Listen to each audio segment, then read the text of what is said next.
Apple Card is the credit card created by Apple. You earn 3% daily cash back up front when you use it to buy a new iPhone 15, AirPods, or any products at Apple. And you can automatically grow your daily cash at 4.15% annual percentage yield when you open a high-yield savings account. Apply for Apple Card in the Wallet app on iPhone. Apple Card subject to credit approval. Savings is available to Apple Card owners subject to eligibility. Savings accounts by Goldman Sachs Bank USA, member FDIC. Terms apply. In sports, the scoreboard doesn't tell the full story, but Netflix does. Stories about dads who happen to be world-class quarterbacks and a battle for the heart, soul, and direction of the multi-billion-dollar business of F1. Whether you're a diehard fan or you're brand new, Netflix has the stories for every type of fan. You can watch these incredible sports stories like Quarterback, F1 Drive to Survive, Untold, and many more now on Netflix. Serie A Chronicles is a Serie A Chronicles production.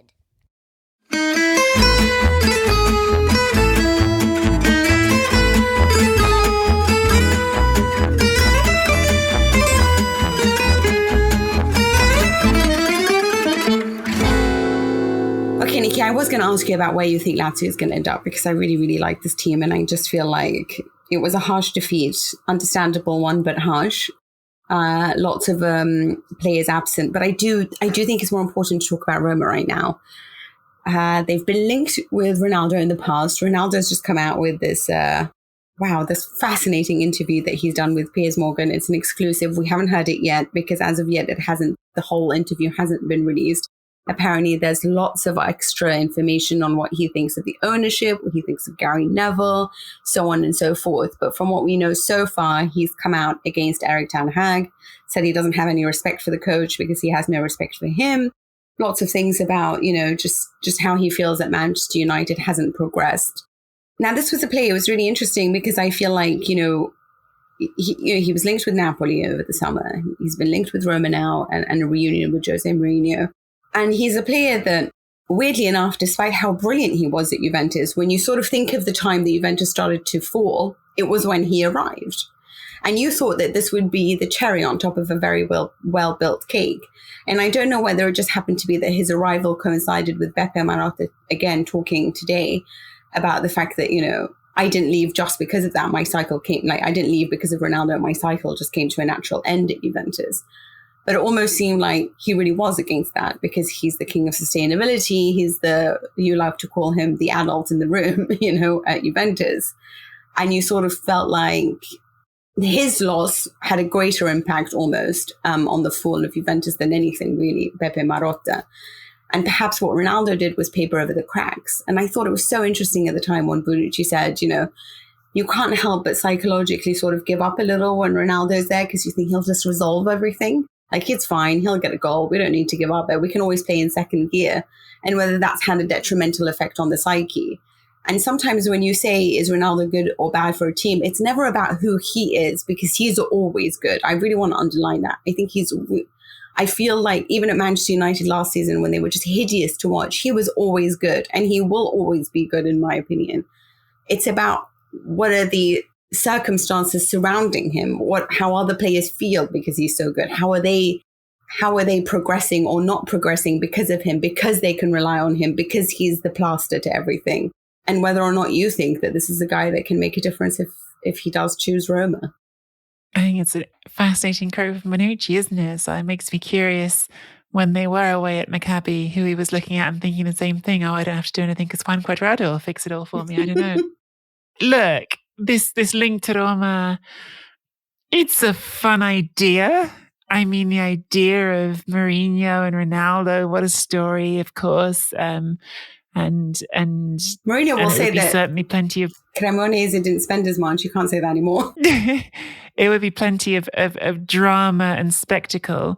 But do I think that it's particularly likely? Not really. Do I think that Roma are looking to spend that sort of money on the wages of someone who is only going to be there for a very short term, who is not sort of conducive to the longer term financial stability that the American owners are trying to achieve? It doesn't feel like it fits to me. And I think that Ronaldo is unfortunately Ronaldo's hitting an awkward point where he certainly still has things to contribute. I mean, last season at United, he scored nearly 20 goals in the Premier League and pretty much a goal a game in the Champions League. We're not talking about someone who hasn't got things to contribute still, but who is undeniably at 37 years old on the downward curve, is on the declining part of their career, and who still expects to be the center of everything and the one that everything's built around. And I think that clash of realities has already hit in Manchester. And I think, to be honest with you, we're in a very different world for Ronaldo to the one that he was in when he joined Juventus. I think a lot of clubs are quite wary of what he's going to do in practical terms to the balance of their changing rooms and their squads, more than just the undoubted sort of social media hype and marketing boost that he gives you. And I think even that has been damaged in the last couple of years a little bit. Now, the World Cup's coming up. Maybe he'll have a great World Cup. Maybe he'll come back and everyone will want him again because he'll have a brilliant World Cup. But right now, I don't see Roma being the home for him. And I'm not sure I see anywhere in Serie A being the home for him. But my gosh, what a combustible mix that would be if he did end up in Rome, because Mourinho, to me, Mina, I don't know if you feel the same, feels like he's approaching some sort of tipping point in his sort of ability to not just be angry Jose every week, which is what it feels like, from sort of torching Rick Karsdorp and absolutely sort of throwing him under the bus, to what felt like a very calculated sending off this weekend against Torino, almost getting himself sent off to try to draw the attention and make sure the story was not about how poor his team had been. I think to close my thoughts on the Ronaldo bit, I think you'd be crazy to take that particular can of fuel and tip it all over the Jose fire. I actually think it would work, but I don't think it's going to happen. Our producer's very like, no way. I don't know. There's still a part of me that would, people are like, okay, he's in a physical decline. I get that. I get that he's not the player that he was, who would, like run so quickly down the wing and always create magic out of nothing. But I do think that, even last year in a terrible Manchester United side, he still kept scoring goal after goal. He was still the difference maker. And the difference is that what he gives to the team, how much you have to perhaps make up for it in defensive strength. That is true. And this is why we say about PSG not being a very balanced side, is because they do have three very good attackers. And sometimes that takes away from the rest of the balance of the team. That's just a natural thing anytime you have a great attacker. But right now, they don't have a goal scorer. Tammy Abraham is not doing so well, right? Belotti, I just never got that, frankly speaking. I don't think he's a very good goal scorer anyway. I preferred Immobile to him for the national team. And Immobile is just not somebody that did exceptionally well at the time, even though I think he's quite underrated in his role for Italy. It's just not the guy that I would have gone if I was Roma. And yeah, I agree with you. I understand why you wouldn't go for him. His wages, I think he should take a wage cut just because of it would introduce more interesting equations into the mix. He could choose it from a wider number of clubs that he can move to, which seems like is inevitable in January.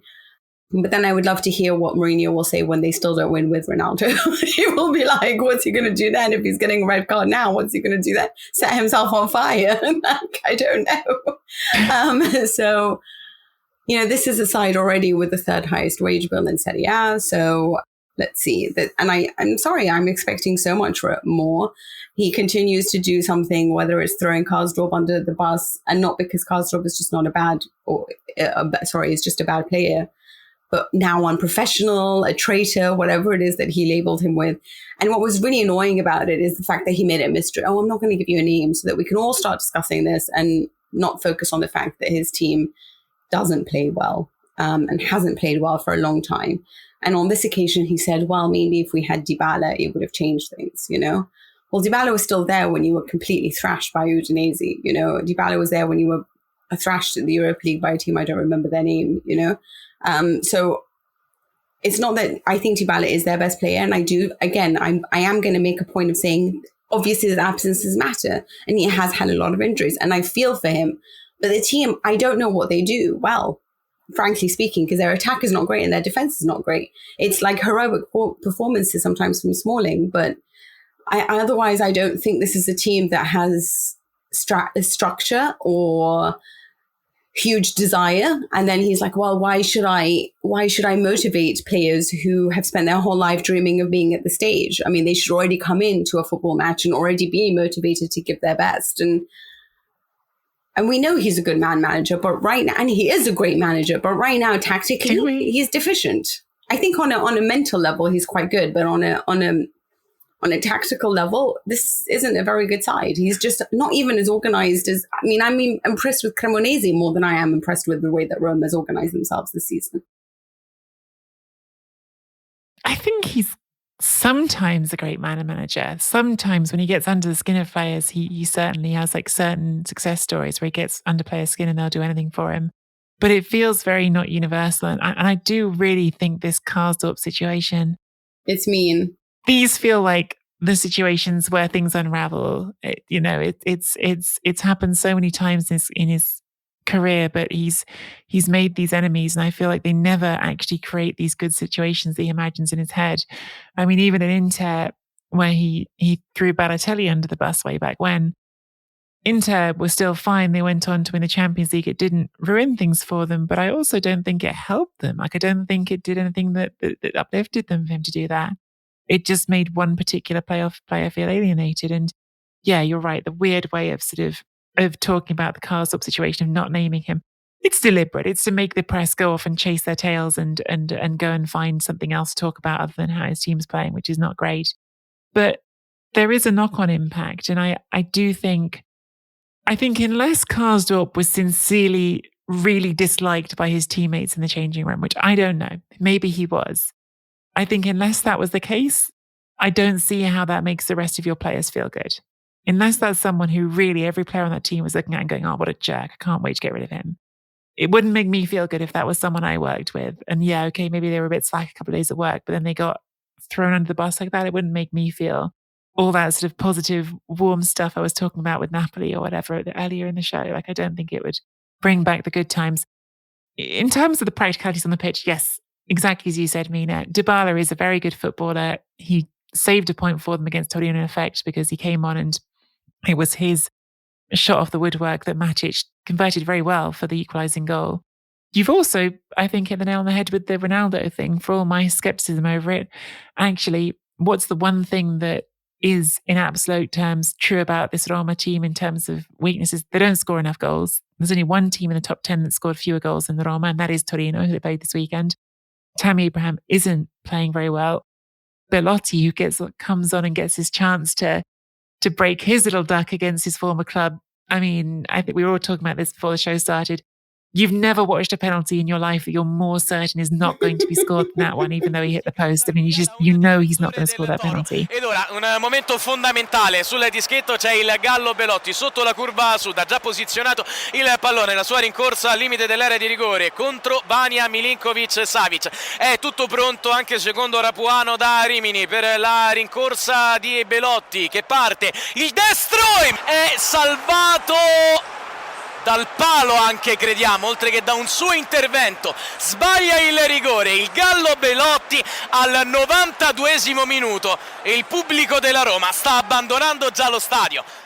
So yes, if you put Ronaldo into the mix, he'd probably score some goals, and that would help in some way. But I think this is pie in the sky. I don't think he's going there regardless. I agree with you. I just all I'm saying is that if I'm somebody, this would change the way that I am if I was in that dressing room. The one thing that happened 3 weeks ago, a month ago now, I don't know how long ago it was when Karsdorp returned from injury and he was rushed back in because Zaleski wasn't available or couldn't play. And he said, it's amazing that he did this. He couldn't even sit down during the break, like as in at halftime, because he was scared that the swelling would get so much. So he just continued standing. And this shows the tremendous courage or like the bravery of Karsdorp to come back and do this for us. Like, that was so kind of him, basically. This was a starter for nearly all the matches last season, always available to you in the Conference League, in Serie A, played like over 40 times for the team. I'm just saying that if I gave all of that and risked my rehabilitation from an injury, I probably, if I'm just somebody looking at that situation, think, yeah, I might not do that for you, because now I'm scared to harm my health in a way that you might just still throw me under the bus when I make a mistake, It's what, look, I mean, this is not the first time he's done it, right? Like there was an interview with Zeman in which he said, isn't this what he said last year when he said my players are from Serie C, the Serie C, after Bodo, was it Bodo Glimt? Yeah, it was after Bodo. And it worked out well for them. They did well. So, and I enjoy hearing what he has to say, even if I don't agree with him. So yeah, it is. It kind of seems like it's a pantomime though. We're all just enjoying the drama that's happening to Roma, but it's like, if I'm a Roma fan right now... Except for poor producer Simon. Yeah, who, by the way, today looks like he's just... I don't know how to explain. But anyway, he just looks very, very upset. I'm just saying, if I'm a Roma fan right now, I'm kind of like... I just kind of wish that my coach would sort of take all the drama away and make it... Roma's already such a dramatic place, you know, what the fans want, what the media's like. You kind of sometimes just want a bit of calm.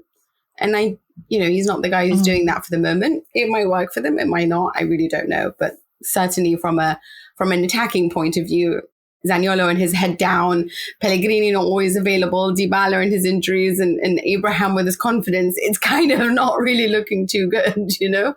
So I hope they figure it out on an attacking level. But I don't know if they're going to finish anywhere near to the top four at the moment, considering how they're playing. I agree.